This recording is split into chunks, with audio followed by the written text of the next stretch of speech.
The American story is often told through monuments of marble and men of political might.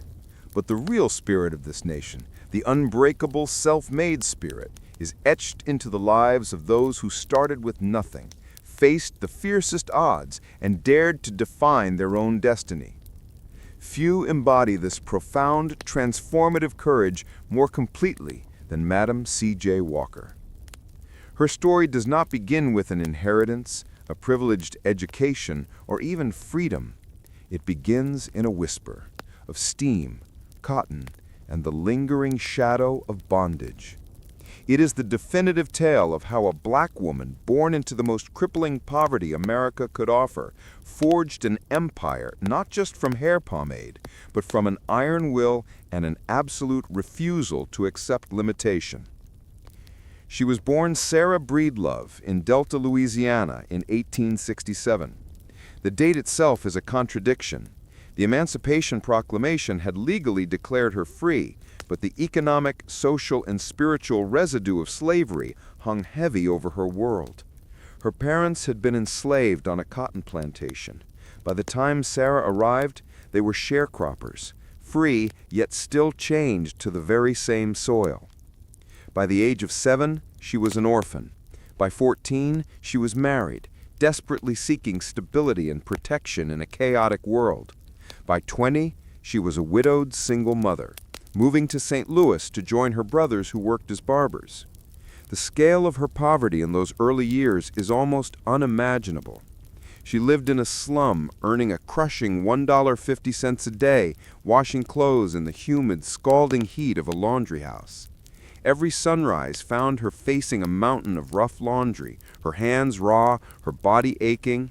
She could have been forgiven for surrendering to the relentless grind, for seeing her life as irrevocably fixed by the circumstances of her birth. But Sarah Breedlove was quietly hoarding a resource far more valuable than cash: observation. She saw the women around her, including herself, struggling. They were marginalized and undervalued, carrying the weight of generational trauma. And she noticed the very real, very painful physical symptoms of this struggle. In that era, poverty often meant poor sanitation, inadequate nutrition, and unrelenting stress. For many black women, these factors led to severe scalp ailments and dramatic hair loss.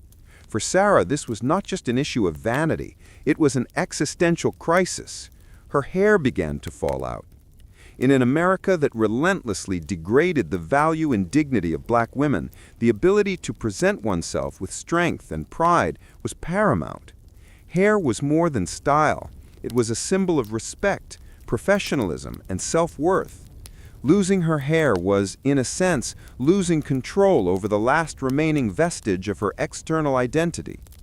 This physical pain became the emotional crucible of her purpose. She didn't look at her own head and see only tragedy. She saw a problem to be solved, a need in the market, and a mandate to serve her community. She refused to accept the narrative that she was destined for a life defined by laundry tubs and poverty. She began experimenting with every solution available, fueled by a desperation that eventually transformed into divine inspiration. She claimed a dream revealed the formula to her, but that dream was surely born from relentless study, experimentation, and a deep-seated belief in her own ingenuity. In 1905, Sarah Breedlove moved to Denver, Colorado, and began working as a sales agent for Annie Malone, a successful hair care entrepreneur. This was her apprenticeship. She was learning the science of ingredients, the art of presentation, and the power of a system. But Sarah recognized a critical gap in Malone's approach and decided to create something of her own. She married Charles Joseph Walker, a newspaperman, and rebranded herself with a name that sounded professional, aspirational, and powerful: Madam C.J. Walker.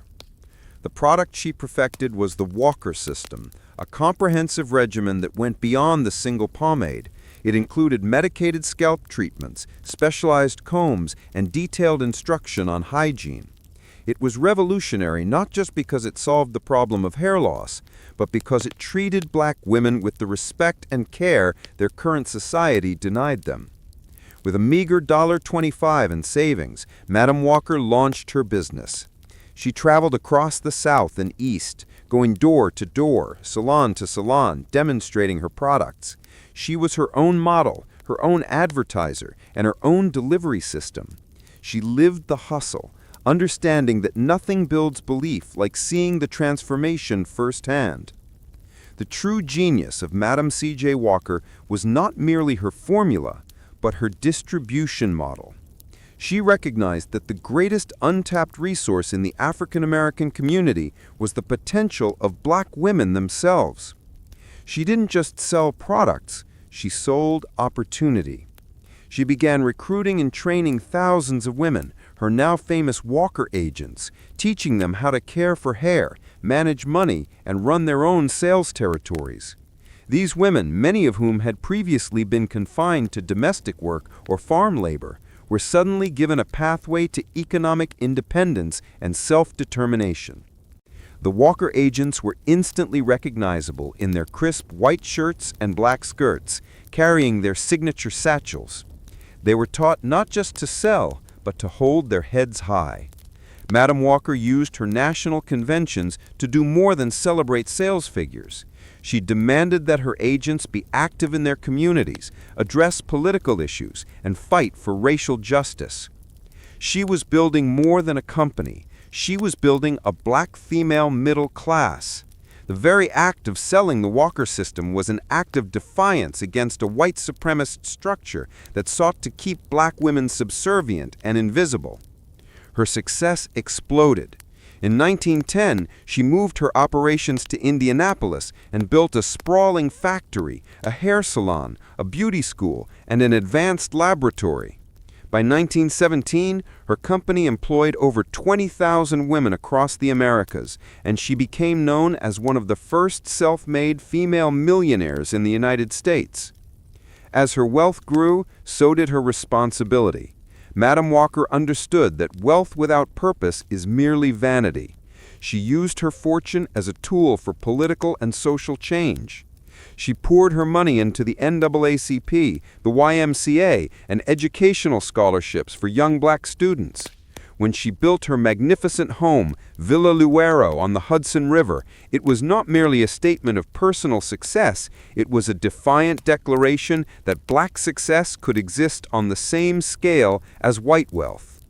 She opened the doors of Villa Lewaro to thinkers, activists, and artists, making it a hub for the burgeoning Harlem Renaissance. She famously told a gathering of businessmen who questioned her place in their ranks, "I got my start as a poor washerwoman. I determined right there that I would make an effort to do something for myself. I got myself a start by giving myself a start." Her journey was not without its costs. The relentless drive, the constant battle against racism and sexism, and the pressure of managing an international empire took its toll. She died tragically young in 1919, at the age of 51. Yet her story remains one of the most powerful blueprints for resilience the world has ever seen.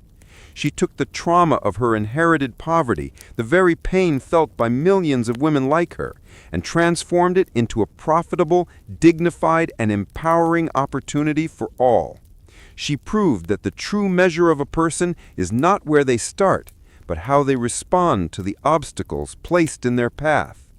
The untold spirit of Madam C.J. Walker teaches us that when external forces attempt to diminish your worth, your greatest power lies in defining your own value and building the destiny you were never meant to have.